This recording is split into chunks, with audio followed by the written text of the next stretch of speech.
Hey everyone, I'm your host Cadence, and welcome back to another episode of Project Honesty, a podcast designed for young adults, by a young adult, to gain brutally honest, friend-like advice, as well as provide a platform for young adults to form opinions, color outside of the lines, take deep dives into current events, and most importantly, have fun. This is Project Honesty, navigating reality with real conversations and diverse opinions. Hey, this week has been a great week. It might not have been a great week for you, but it was definitely a great week for me. I just got my license, so it's fun getting to drive by myself now. A little bit intimidating, but I've been driving for a little bit over a year now, so that has been really fun. When you guys are listening to this, I am currently off-grid in the middle of the mountains with my bestie and my stepmom. So this is a pre-recorded episode because I'm backpacking. So this is not future me. This is past me talking to you.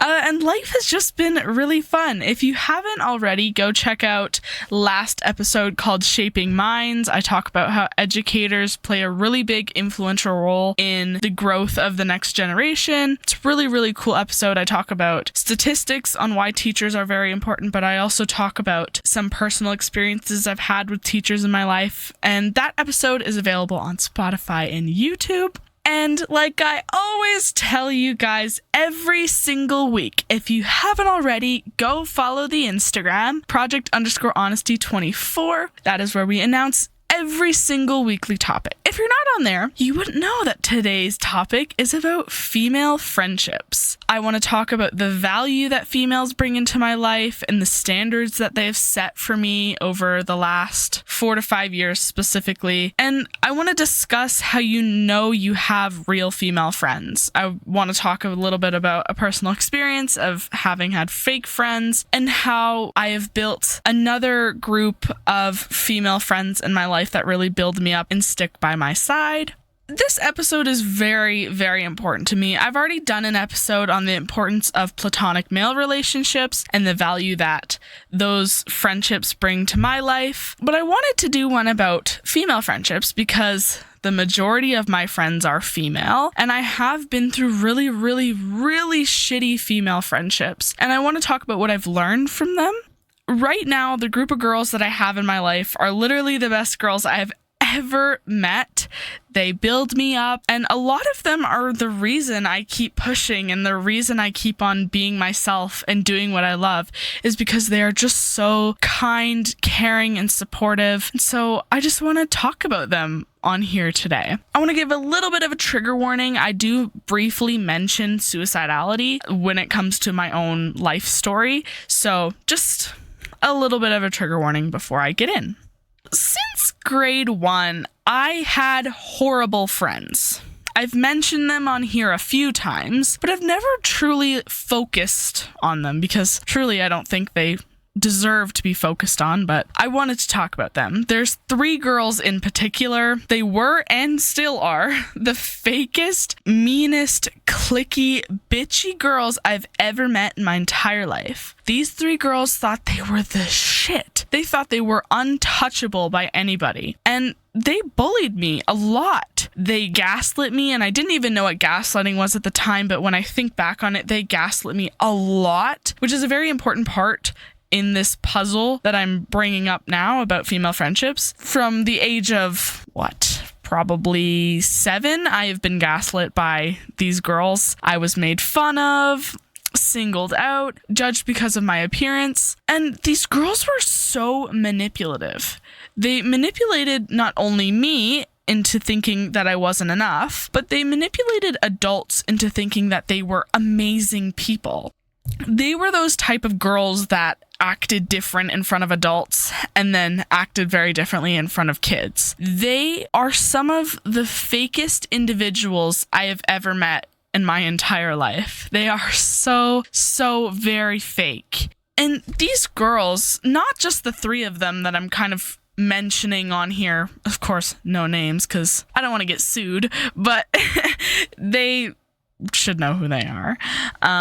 These girls are the main catalyst to why I now and still have trust and commitment issues, because these girls for years crossed my boundaries, took advantage of my vulnerability. Most importantly, they took advantage of me having no friends and the want that I had to be liked, and like this hunger to be someone who is liked by everybody.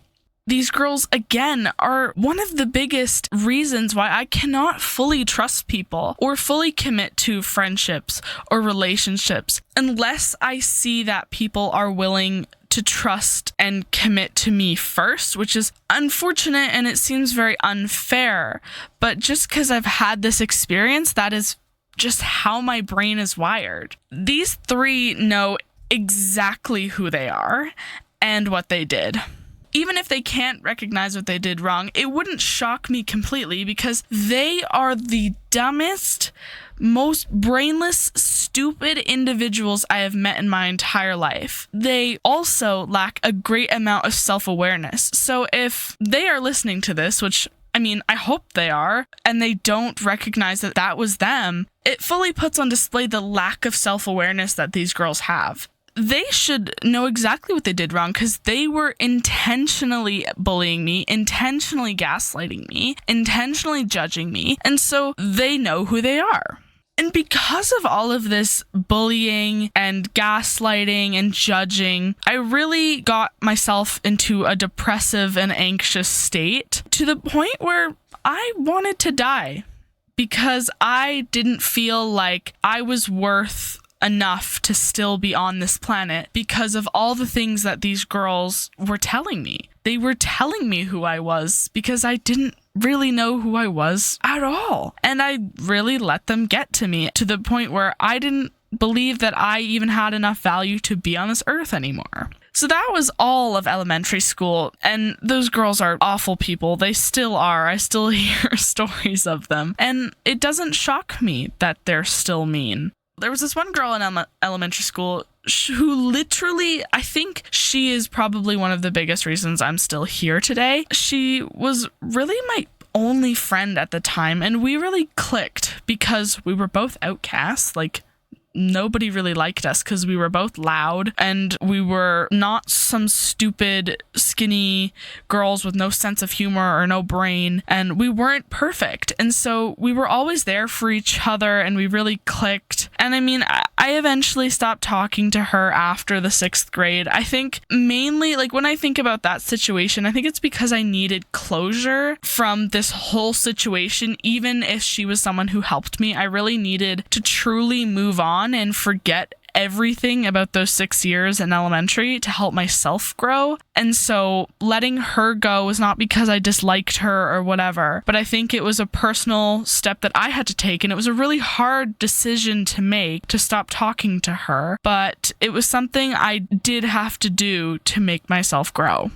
From the day I stopped talking to all of these girls, I have had to retrain my brain on how to make friends and how to have boundaries. And the experience, just the mere experience of having fake friends, will impact my life forever. So no matter how much healing I do, no matter how much therapy I receive, those feelings will be with me forever. Those trust and commitment issues will be there forever. And it's all because of these 3 girls. And so now I have to learn and adapt and grow from these problems, but also live with them. That goes to show how much of an impact your voice can make. If you are judging someone or bullying someone, just know that they are going to carry that with them for the rest of their life. No amount of therapy, no amount of healing will fix that. And that's coming from someone who has had to live that. A big part in my growth is having the ability to recognize this behavior and identify it as fake and manipulative behavior. Especially over the last 4 years, I've discovered my voice, but now especially I'm not afraid to use it and call out this behavior because, again, it is unacceptable and damaging. This episode is not about bullying. I'm sure I'll have an episode about that eventually, but It is not okay to judge someone for who they are.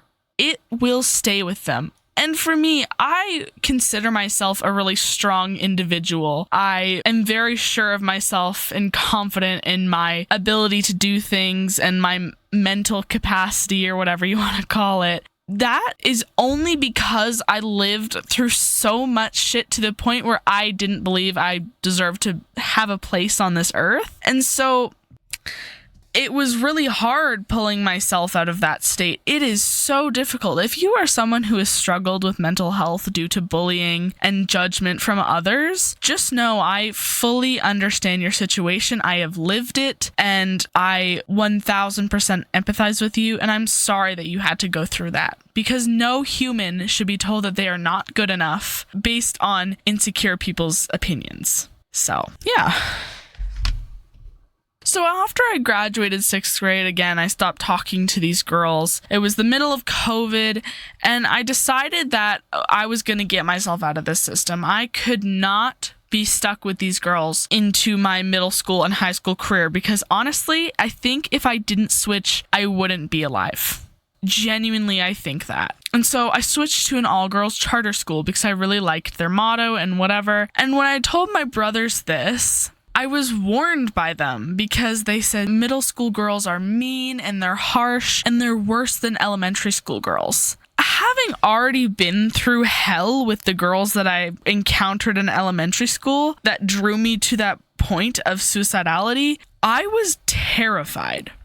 On my first couple weeks, I was very timid because, again, I still have a lot of trust and commitment issues, and my friends now know that. But at the time, I didn't really know what those were. And so when these girls at this school started being really nice to me, I was surprised because these were the nicest girls I have met in my life up to that point. At this girls' school, it was a really big community, a girls support girls community, and there was zero judgment, and everybody was different. There wasn't a need to try to be anybody else but who you actually are. And so that made me feel really, really welcomed in that space. And for the first time in forever, I could actually embrace me for me and not have to be shoved in this box of who everyone else wanted me to be. The 3 years that I had at that all-girls school really, really saved me. I am the person I am now because of that school and because of the people in that. And a lot of my closest friends that I have now actually came from that girls' school. So now I just want to talk about the standards and the lessons that I've picked up on from each and every one of my girlfriends, because all of my girlfriends are so unique and beautiful, and all of them have a very, very special and sacred place in my heart. These values have been instilled by all of them in their own individual way, and I've incorporated these lessons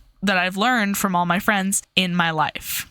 I saw this first point on a podcast clip from TikTok. I don't remember the woman, I don't remember the podcast, but this woman was talking about how it is hard for her to find a man that she really, really loves because she found her female friendships were so profoundly intimate and supportive. And so her bar for men was set incredibly high just because of the way that these women have treated her and respected her. A lot of the women in my life have shown me how I should be celebrated and how my voice should be heard. That is something that is such a special lesson to learn, and we all learn it in different ways. But I will say that the girlfriends that I have now have set the bar incredibly high for how I want to be treated by a man. I honestly, genuinely think that I won't have a boyfriend for a very long time just because I'm not gonna settle. And all of my friends know that. Even my guy friends, they know that I will not settle for anything less. That is just because these women in my life have showed me so much. They've showed me that I deserve love and respect, and they celebrate me for who I am. And they've really taught me that I shouldn't let insecure people take advantage of me, because that is something I still have to learn, because I'm not perfect. I'm still learning, and I will learn for the rest of my life. one of the biggest lessons and standards that my girlfriends have implemented in my life is just the fact that everyone is beautiful and that being who you are is so incredibly crucial to the relationships that you make in your life and the people that you find, because people have to love you for you. They can't love someone that has potential to be something else. Your friends have to love you for who you are. Overall, the way I've been celebrated by the women in my life now has set that bar and that standard so high and kind of created the outline for how I want to be celebrated by all people in my life, whether that's a boyfriend or a family member or a new friend. All of these women have shown me the love and respect that I really deserve, and that's something I wasn't used to. Learning how to appreciate yourself for your body and your mind is something that I think all girls understand and relate to. My girlfriends have really shown that to me. I know a lot of my girlfriends have been on their journey of self-love, and just getting to see them find that appreciation and respect for themselves is so incredibly beautiful and is something that I still go on. Like, I still have to learn how to love myself sometimes, but I'm definitely very grateful for the women in my life that have shown me how to do that. Another thing that I've kind of observed from my girlfriends and the women in my life is that everyone's wishes for life are different. No one actually thinks the same. If your friends are truly your friends, they're gonna accept you for your opinions and your perspective, and they're gonna, again, celebrate it and appreciate it and respect it. And that is something that is so hard to find, and I feel like it's really hard to find nowadays just because there's something wrong with this generation. I don't know what, but there's something wrong. And so having that real friendship is so incredibly important. Another lesson that I've learned from my girlfriends is if your friends are truly your friends, they will be there on your worst day and your best day with the same level of support. Now, when I actually got that kind of support for a rough patch in my life for the first time with these girlfriends that I just made, and I saw how they really actually supported me and wholeheartedly wanted to create a supportive environment for me, I was so shocked because I have never had that before these girls. Friends will love you and will respect you, and they will make you feel appreciated and loved in any room, in any environment, anywhere, anytime. That is what real friends are. Another big thing, this is more about like the difference between good friends and fake friends. Good friends don't bullshit you. If they want to talk to you, they're gonna talk to you to your face. You know that your friend is fake if they talk behind your back, okay? That is something that I will forever talk about, because my friends now, they don't bullshit me. They say exactly what they want to say to my face. And that is something that is so critically important to healing my trust issues and commitment issues, is if someone is really honest with me. And it's something I really appreciate that my friends do all the time that I love. Going back to the point where I said friends will respect you and support you, a real friend will catch you when you fall. An example of this is I know that one night, it was like, I don't know, I think it was like 1 a.m., 2 a.m., I think. I was having a full-blown panic attack and crying. I don't even remember about what, but I called one of my friends. I think she can remember this. I called her crying. She was like, "What's wrong?" All she wanted to do was catch me. And that was such a vulnerable moment for me, and to have a girl in my life who was willing to sit there with me on the phone in the middle of the night while I was bawling my eyes out alone, and for her to make me feel less alone, is something that I will always fully appreciate. Because something as simple as answering your friend's phone call can save a life. If you really think about it, it can save a life.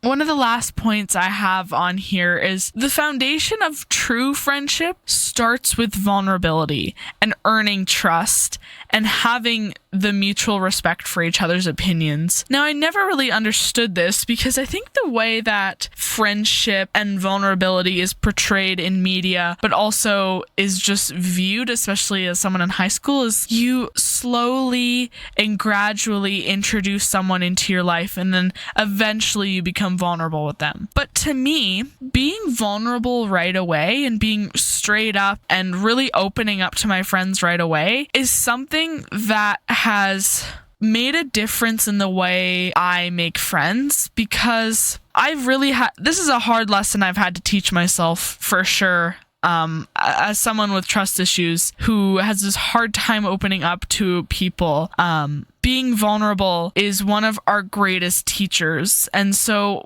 when you show someone that you're willing to be vulnerable in front of them, they know that they can trust you and they are aware that you respect them. And that is something I've had to learn and that I talk about all the time, because vulnerability is really, really important. As much as it's scary, it is equally important. So from all of these situations and all this shit that I've had to deal with, and then going into new friendships with these girls, I have grown a lot. I have a few points on what I've learned from and have grown from in this situation. And one of the biggest points is people who feel the need to judge others and ridicule others in whatever factor of their life are the most insecure people. And they don't love themselves enough. That is just a fact. When someone is bullying someone or judging someone, it's because they don't love who they are. So they have to push others down to bring themselves back up. And I know this because at one point, I was that person who was being pushed down. That is a big lesson that I've learned, having had these girlfriends in my life now for 4 years.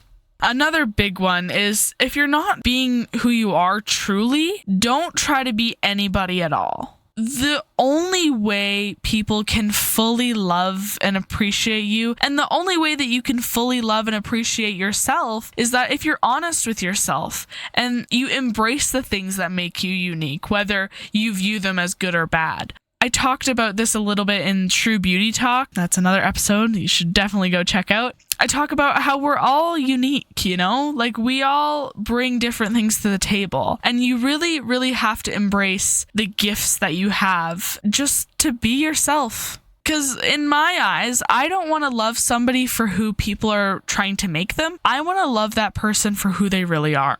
This next point is kind of inspired by an Oscar speech. I think it's an Oscar speech that I watched a while ago. I don't remember who said it. Again, I really should be taking notes. But overall, the most important person that you have to love and respect, and it's like a requirement to love and respect this person, is you.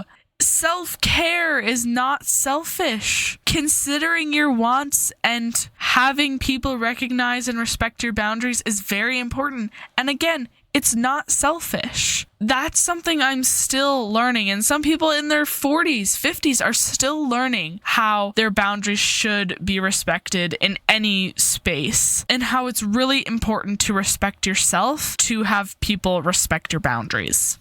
This last point on here is a little quote that I made up a while ago, but that I always talk about and I live by. And it goes, with perfection we are flawed, with flaws we are perfect. With all of the flaws and ugliness we bring into life, that makes us perfectly who we are. If we are trying to be perfect, that means we're not who we are. And that in itself is flawed. To my girls, thank you. Whether you have known me for 4 years or have known me for 2 months, each and every one of you play a very, very special role in my life. You are all so beautiful, so smart, and really inspiring, and deserve the utmost respect and love, and you deserve to be celebrated for being the amazing individuals you are, and I am so grateful to have you as the people I get to surround myself with. All of you guys have saved my life in many different ways. You guys keep me going, y'all push me to be better, and y'all push me to keep doing what I love. And so I'm really grateful to finally have girls in my life that really truly care and love and respect me. So again, thank you. I love you all so, so much. Thank you so much for listening to another episode of Project Honesty. You can find Project Honesty on Spotify at Project Honesty or on YouTube at Project_Honesty. And to keep up to date with new episodes, you can head over to Project Honesty's Instagram, which is at Project_Honesty24. We also have a TikTok, which is at Project.Honesty. And to help spread this podcast everywhere, tell a friend or share with family about Project Honesty, and you can direct them over to the Instagram, TikTok, Spotify, or YouTube to help them learn more. Remember to subscribe, follow, and click the bell icon for updates when I post. And remember, the more listeners, the bigger the family.